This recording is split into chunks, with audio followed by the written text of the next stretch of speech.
Hello everyone, आप सभी का इम्पैक्ट एजुकेशन हब के ऑनलाइन प्लेटफॉर्म पर हार्दिक स्वागत है। फ्रेंड्स, आप लोगों की डिमांड पर आप लोगों के लिए मैं लेके आया हूँ आपके सेमेस्टर एग्जाम या मिड टर्म एग्जाम के अंदर जो पार्ट ए पूछा जाता है उसके कुछ इंपॉर्टेंट क्वेश्चन। तो आज की जो अपनी क्लास होने वाली है उसमें अपन बात करेंगे एग्रीकल्चर हेरिटेज की। यानी आपके सेमेस्टर एग्जाम या जो आपके मिड टर्म एग्जाम होता है उसमें दो प्रकार से क्वेश्चन पूछे जाते हैं। पहला पूछा जाता है पार्ट ए जिसमें आपसे एमसीक्यू टाइप के यानी मल्टीपल चॉइस वाले क्वेश्चन पूछे जाते हैं। इसके साथ साथ में आपसे फिल इन द ब्लैंक्स वाले क्वेश्चन पूछे जाते हैं। तो जो फिल इन द ब्लैंक्स वाले क्वेश्चन है आज उनकी अपन बात करने वाले हैं। एग्रीकल्चर हेरिटेज जो आपके सब्जेक्ट चलता है उसकी आज अपन बात करने वाले हैं। उसके कुछ इंपॉर्टेंट क्वेश्चन जो फिल इन द ब्लैंक्स में आपसे पूछे जा सकते हैं तो उन वो सब मैं आपके लिए आज लेके आया हूँ। तो उनकी अपन चर्चा करेंगे कि वो कौन कौन से इंपॉर्टेंट क्वेश्चन है। तो चलिए स्टार्ट करते हैं बिना आपका टाइम खराब किए। सबसे पहले अपन बात करेंगे, फर्स्ट क्वेश्चन की बात करते हैं। पहले दिया हुआ है फिल इन द ब्लैंक्स है, सबसे सामने आपके फिल इन द ब्लैंक्स है, यानी आपको जो ब्लैंक है उस स्थान में कुछ लिखना है। और लिखना क्या है, वो एग्जैक्ट आंसर आपको लिखना पड़ेगा। अगर आप कुछ इधर उधर का लिखते हो तो आपको बिल्कुल नंबर नहीं मिलने वाले हैं। अगर आप एग्जैक्ट आंसर उसमें लिखोगे तभी आपका जो क्वेश्चन है वो सही माना जाएगा और तभी आपको उसमें पूरे से पूरे नंबर मिल सकते हैं। क्योंकि पार्ट जो बी होता है आपके थ्योरी वाला पोर्शन, उसमें तो आप कुछ भी लिख देते हो, रिलेटेड चीज़ें भी आप लिख देते हो, एग्जैक्ट आपको पता नहीं है आसपास की कुछ चीज़ें लिख देते हो तो भी उसमें थोड़े बहुत नंबर आपको मिल जाते हैं। लेकिन पार्ट ए जो होता है अगर उसमें आपके अच्छे नंबर आ जाते हैं तो आप सेमेस्टर एग्जाम में बहुत अच्छे नंबर ला सकते हो। तो पार्ट ए की बात कर रहे हैं आज की क्लास में अपन, केवल फिल इन द ब्लैंक्स में जो क्वेश्चन पूछे जा सकते हैं, जो इंपॉर्टेंट क्वेश्चन है एग्रीकल्चर हेरिटेज के, उनकी अपन बात कर रहे हैं। तो सबसे पहला क्वेश्चन है, सबसे पहले आपके फिल इन द ब्लैंक्स दे रखा है, is a very broad term in composing all aspects of crop production, livestock farming, fisheries and forestry etc.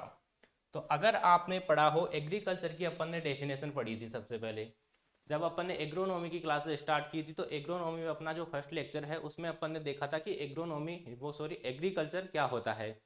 तो एग्रीकल्चर के बारे में बात की थी कि एग्रीकल्चर है वो एक बहुत बड़ा टर्म है, ब्रॉड टर्म है, जिसके अंदर अपन बहुत सारी चीज़ें हैं वो एक साथ करते हैं। जैसे अपन क्रॉप प्रोडक्शन करते हैं, इसके अलावा फिशरीज करते हैं, लाइव स्टॉक प्रोडक्शन करते हैं, इसके अलावा हॉर्टिकल्चर अपन साथ में करते हैं। तो इन सभी को कंबाइंड रूप से अपन क्या कह सकते हैं, इन कंपोजिंग ऑल एस्पेक्ट, सभी को अपन कंबाइंड रूप से क्या कह सकते हैं, एग्रीकल्चर कह सकते हैं। तो आपको यहाँ पे फिल करना है एग्रीकल्चर। एग्रीकल्चर अपने जो फिल इन द ब्लैंक्स है उसके अंदर आ जाएगा। तो ये एग्रीकल्चर की डेफिनेशन है, आपको ये भी ध्यान रखना है। आपके जो बी पार्ट होता है उसके अंदर जो डेफिनेशन पूछी जाती है उनके अंदर भी आपसे ये पूछा जा सकता है। सेकेंड क्वेश्चन की अपन बात करते हैं। Agronomy is an art, science and business. अब जब अपन ने एग्रोनॉमी की डेफिनेशन पढ़ी थी तो उसके अंदर अपन ने देखा था कि एग्रोनॉमी है वो एक आर्ट भी है, साइंस भी है और बिजनेस भी है। तीनों पर्पज के लिए अपन क्या करते हैं, क्रॉप प्रोडक्शन करते हैं। तो यहाँ पे तीन फिल इन द ब्लैंक्स या साथ में आपके हो सकते हैं, जैसे दो फिल इन द ब्लैंक्स आपको दे दिया।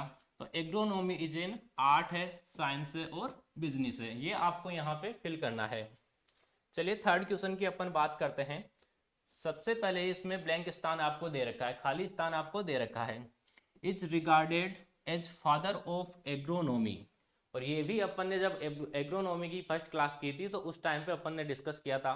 ऑलरेडी जो इंपॉर्टेंट क्वेश्चन है वो अपन क्लास में डिस्कस कर लेते हैं वैसे तो, लेकिन अगर फिर भी आप क्लास को अच्छे से नहीं देखते हो तो दोबारा मैं आप लोगों के लिए कुछ इंपॉर्टेंट क्वेश्चन है एग्रीकल्चर हेरिटेज के वो लेके आया हूँ। तो इसमें पूछा गया है कि जो एग्रोनॉमी है उसके फादर कौन है। तो आपको पता है पीट्रो डी क्रेसेंजी है वो एग्रोनॉमी के फादर है, इनको एग्रोनॉमी के पिता कहा जाता है। चलिए नेक्स्ट क्वेश्चन की अपन बात करते हैं, फोर्थ क्वेश्चन की।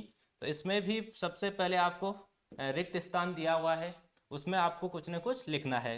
नेक्स्ट है प्लाऊ वाज इन्वेंटेड, यानी इसमें पूछा गया है कि जो प्लाऊ है वो सबसे पहले कब यूज में किया गया, यानी उसका जो उत्पादन कह सकते हो या प्रोडक्शन, जैसे आप कह सकते हो उसका निर्माण। तो उसका निर्माण है वो कब हुआ। तो अपन ने एग्रोनॉमी में डिस्कस किया था जब अपन ने फर्स्ट एग्रीकल्चर हेरिटेज की फर्स्ट क्लास की थी। तो उस टाइम अपन ने डिस्कस किया था कि कौन से फेज के अंदर अपन है वो प्लाऊ से खेती करने लगे थे, कौन से फेज में अपन क्रॉप प्रोडक्शन स्टार्ट कर दिया था, किस टाइम अपन एनिमल पालना स्टार्ट किया था। तो ये सारा अपन ने उस क्लास में डिस्कस किया था।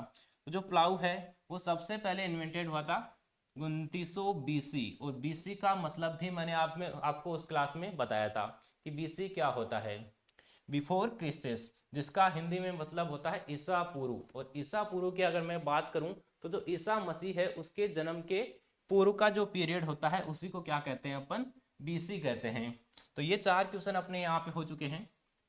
चलिए नेक्स्ट क्वेश्चन की बात करते हैं अपन। 5th क्वेश्चन है अपने पास में, food and agricultural organisation of the United Nation is situated in, यानी आपसे पूछा गया है कि जो FAO है, FAO है वो कहाँ पे सिचुएटेड है, यानी उसका हेड क्वार्टर है वो कहाँ पे है। तो इसका जो हेड क्वार्टर है वो है रोम इटली के अंदर। तो आपको जो ब्लैंक स्थान दिया हुआ है उसमें आपको फिल करना है रोम इटली। FAO है उसकी आपसे फुल फॉर्म भी पूछी जा सकती है, तो आपको ये भी ध्यान रखना है, food and agricultural organisation. Next बात करते हैं international crop research institute for semi arid tropics, semi arid tropics, या शॉर्ट में आपने सुना होगा इक्रीसेट।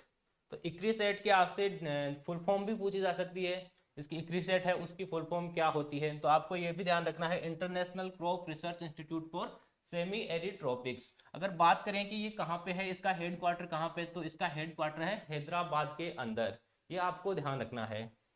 चलिए नेक्स्ट क्वेश्चन की बात करते हैं, international rice research institute. International पूछा है, ये नहीं कि नेशनल पूछा है, तो ध्यान रखना है आपको, international rice research institute is situated in, यानी जो इंटरनेशनल राइस रिसर्च इंस्टीट्यूट है, चावल का जो अंतर्राष्ट्रीय रिसर्च इंस्टीट्यूट है वो कहाँ पे सिचुएटेड है, यानी उसकी लोकेशन क्या है। तो आपको जो फिल इन द ब्लैंक्स दिया हुआ है उसमें फिल करना है लॉस वेनोस, फिलीपींस। आपको ध्यान रखना है कि फिलीपींस है उसके अंदर IRRI, इसकी फुल फॉर्म भी आपसे पूछी जा सकती है कि IRRI है उसकी फुल फॉर्म क्या होती है या कहाँ पे वो सिचुएटेड है। तो फिलीपींस के अंदर ये सिचुएटेड है।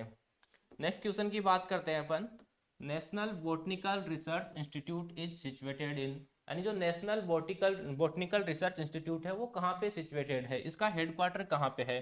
तो इसका हेडक्वार्टर है लखनऊ के अंदर, और लखनऊ पड़ता है यूपी के अंदर, उत्तर प्रदेश के अंदर। तो जो ब्लैंक स्थान दिया हुआ है उसमें आपको फिल करना है लखनऊ। नेक्स्ट क्वेश्चन की बात करते हैं, white revolution is related to, यानी व्हाइट रिवॉल्यूशन के आगे आपको ब्लैंक स्थान दे रखा है।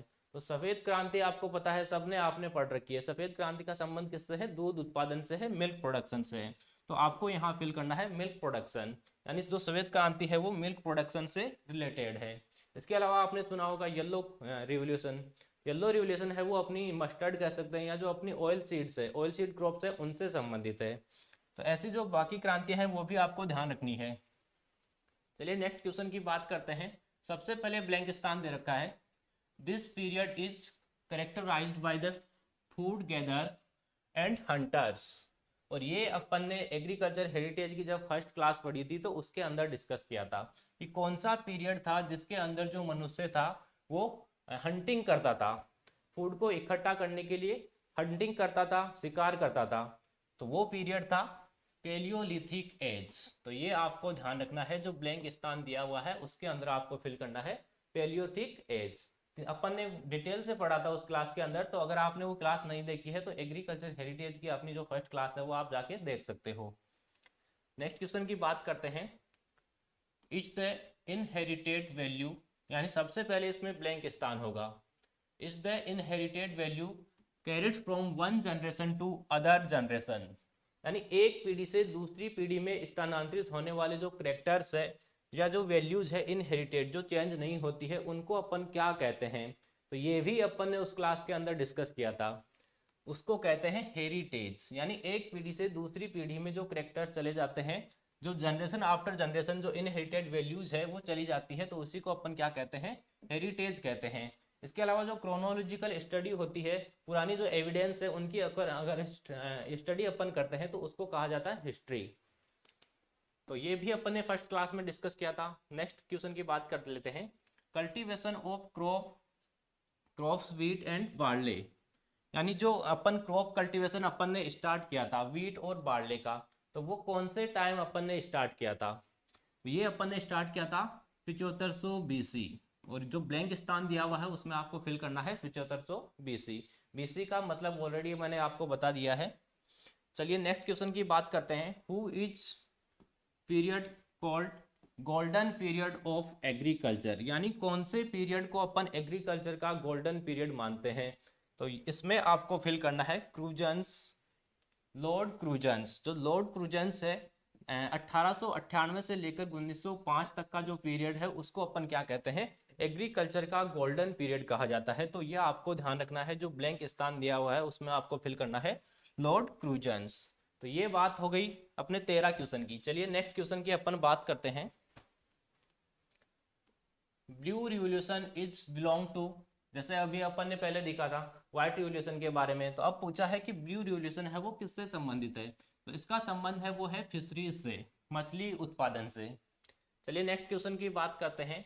Jute belong to the family, blank स्थान आपको दिया हुआ है कि जूट है उसकी फैमिली कौन सी है, कौन से कुल से वो बिलोंग करता है। तो इसका जो फैमिली है, कुल है इसका, वो है मालवेसी। चलिए नेक्स्ट बात करते हैं। The word agriculture derived from, और ये भी अपन ने डिस्कस किया था एग्रोनॉमी की फर्स्ट क्लास में भी अपन ने डिस्कस किया था कि एग्रीकल्चर है वो किस शब्द से बना है या किस भाषा का ये शब्द है, कौन कौन से शब्दों से मिलके बना है। तो एग्रीकल्चर है वो एक लैटिन भाषा का शब्द है। इसके अलावा मैंने बताया था कि किसी वर्ड के अंदर अगर आपको लास्ट में लॉजी लगा हुआ दिखाई देता है तो वो ग्रीक भाषा का होता है। इसके अलावा मैंने कहा था कि किसी वर्ड के अंदर अगर कल्चर लगा हुआ हो तो वो लैटिन भाषा का होता है। तो इसमें आपको दिख रहा है कि कल्चर लगा हुआ है तो किस भाषा का होगा, लैटिन भाषा का। जो ब्लैंक स्थान आपके पास में होगा उसमें आपको फिल करना है लैटिन वर्ड, यानी लैटिन भाषा का शब्द है एग्रीकल्चर। दो शब्दों से मिलकर बना है, एगर और कल्चरा। एगर का मतलब सॉइल होता है और कल्चर का मतलब कल्टीवेशन करना होता है। आपसे अलग अलग भी पूछा जा सकता है कि कौन कौन से वर्ड से मिलके बना है एग्रीकल्चर है वो, कौन कौन से दो शब्दों से मिलके बना है, तो ये भी आपको ध्यान रखना है। चलिए नेक्स्ट क्वेश्चन की बात करते हैं। आईसीआर वाज एस्टैब्लिश्ड इन, यानी जो आईसीएआर है उसका स्थापना है वो कब हुआ, उसकी स्थापना कब हुई। तो आपको सबको पता होगा आई होप 16 जुलाई 1929, 16 जुलाई 1929 को आईसीआर है उसकी एस्टैब्लिशमेंट हुई थी। अगर आपसे इसकी फुल फॉर्म पूछे तो आपको ध्यान रखना है Indian council of agricultural research, ICAR. और आपको इसका हेडक्वार्टर भी पता होगा कि कहाँ पे है, तो न्यू दिल्ली के अंदर इसका हेडक्वार्टर है, Pusa new Delhi, ICR. Next बात करते हैं आरकेवीवाई स्टैंड्स फॉर, यानी आरकेवीवाई है उसकी आपसे फुल फॉर्म पूछी गई है। तो आरकेवीवाई है उसकी फुल फॉर्म होती है राष्ट्रीय कृषि विकास योजना, राष्ट्रीय कृषि विकास योजना। और ये स्टार्ट हुई थी 2007 के अंदर। तो आपसे ईयर भी पूछा जा सकता है कि आरकेवीवाई है वो कब स्टार्ट हुआ, या इसकी फुल फॉर्म स्टैंड्स फॉर, इसकी फुल फॉर्म आपसे पूछी हुई है। तो जो ब्लैंक एरिया होगा, जो आपके खाली स्थान आपके होगा, तो उसमें आपको फिल करना है इसकी फुल फॉर्म राष्ट्रीय कृषि विकास योजना। और 2007 के अंदर ये स्टार्ट हुई थी। चलिए नेक्स्ट क्वेश्चन की अपन बात कर लेते हैं।